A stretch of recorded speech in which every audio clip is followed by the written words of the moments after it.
வணக்கம். கர்நாடக இசை மரபை உருவாக்கியவர்களில் தலை சிறந்தவரும் ராம பக்தருமான ஸ்ரீ சத்குரு தியாகராஜ சுவாமிகளுடைய ஜீவ சமாதி திருக்கோயில் திருவையாறுல இருக்கு.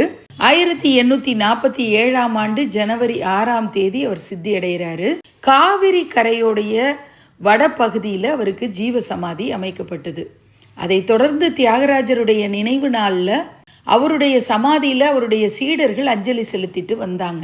தியாகராஜருடைய சிஷ்யர்களான உமையாள்புரம் சகோதரர்கள் கிருஷ்ண பாகவதர், சுந்தர பாகவதர் 1903 திருவையாறுக்கு வர்றாங்க. அப்போ இருந்த பிருந்தாவனத்தை அடையாளம் கண்டுபிடிக்கிறதே சிரமமா இருந்திருக்கு. சிலருடைய உதவியோட பிருந்தாவனத்தை புதுப்பிக்கிறாங்க. அதன் பிறகு 1904 தியாகராஜ ஆராதனை விழா திருவையாறுல நடக்க தொடங்கியிருக்கு. திருவையாறுல பச்சையப்ப முதலியாருக்கு சொந்தமான சத்திரத்துல தான் இந்த விழா நடத்தப்பட்டு வந்திருக்கு. தில்லைஸ்தான சகோதரர்களான நரசிம்ம பாகவதர், பஞ்சு பாகவதர் ஆராதனைக்குன்னு செயல் திட்டம் வகுக்கிறாங்க. அடுத்த 6 ஆண்டுகளுக்கு அந்த திட்டம் பின்பற்றப்பட்டு வந்திருக்கு. ஆராதனை விழாவை 1907, 8, 9, 10 விமர்சையா நடத்துறாங்க. அதற்கு பின்னாடி தில்லைஸ்தான சகோதரர்கள் இடையே கருத்து வேறுபாடு வந்திருக்கு. நரசிம்ம பாகவதர் என்ன பண்றாருன்னா 1911 அந்த ஆராதனையின் போது திருவையாரை விட்டுட்டு கும்பகோணத்துல பல வித்வான்களோட ஆதரவோட நடத்துறாரு.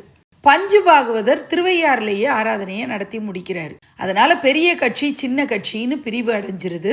நரசிம்ம பாகவதர் பிற்காலத்துல காலமான பிறகு 1912 ஆராதனையை திருவையாறுலேயே நடத்தணும்னு இந்த கும்பகோணம் குழு முடிவு பண்றாங்க. ஆனால் 2 குழுக்களும் தனித்தனியாக தான் செயல்பட்டு வந்தது. இந்த இரு கட்சிகளுக்கு இடையே போட்டி மனப்பான்மை உருவாகி பிரபல வித்வான்களை தங்களோட பக்கம் இணைச்சிக்கணும், பலப்படுத்தணும்னு போட்டி போட ஆரம்பிக்கிறாங்க. இதற்கு நடுவில் பெங்களூரு நாகரத்னம்மாள் திருவையாறுக்கு வர்றாங்க. பெரிய கட்சியோட இணைஞ்சு செயல்பட்ட இவங்க ஆராதனை விழாவில் பெண்களையும் பங்கேற்க செய்யணும்னு வலியுறுத்துறாங்க. அதற்கு பெரிய கட்சியை சேர்ந்தவங்க ஒப்புக்கலை. அதனால கோபத்தோட வெளியேறிய நாகரத்னம்மாள் பெண்கள் கொண்ட தனி கட்சியை உருவாக்குறாங்க. ஆராதனை நாள் அன்னைக்கு 40 பெண்களோட சேர்ந்து நாகரத்னம்மாள் இசை நிகழ்ச்சிகளை நடத்தி புரட்சி செய்கிறாங்க. இந்த விழாவில் மக்கள் திரளாக கலந்துக்கிறாங்க.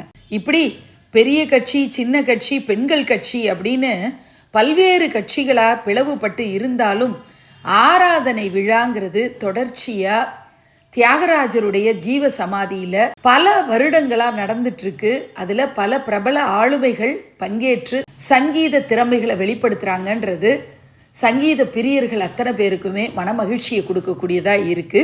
நன்றி.